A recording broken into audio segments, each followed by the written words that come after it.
Gel. Gel. Gel. Gel.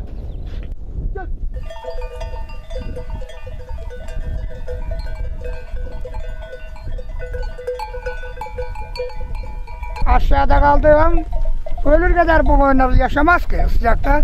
Kaç ay kalıyorsunuz yaylada? 3 ay. 3 ay kalıyor. Obalarınızda yerleştiniz şimdi. Evet.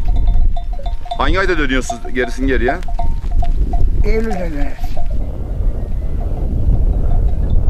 İbrahim Erbay adım. Havalar ısındı mıydı? Koyunlar durmuyor. Mayıs'ın 15'inde soğun aşağılarda. Sıcaktan duramıyoruz. Balık tutuyordu mallar. Buraya geliyoruz yani yaylalara yerleşiyoruz.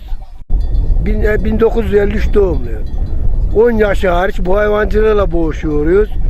Bundan vazgeçemiyoruz diye bu yaylalara çıkıyoruz devamlı olarak. Güzel Bahar Yol Yaylası'na çıkıyorum. Mayıs'ın 15'inden sonra mallar durmuyor sıcaktan. Kendi yola girip geliyor.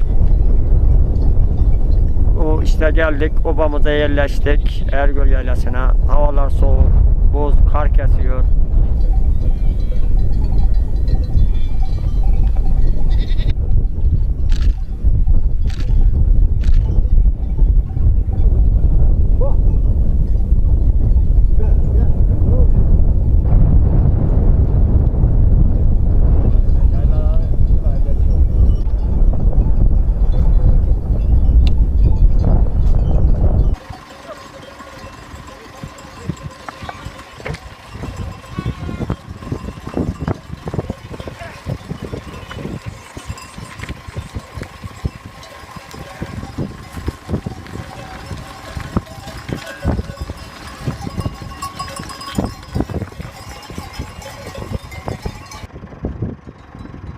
Bacılarım hep de izleyecek televizyonda.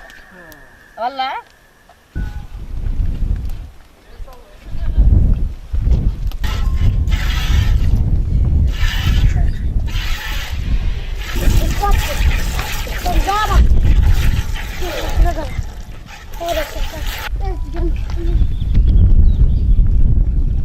Burası Belçukuru Yaylası'dır.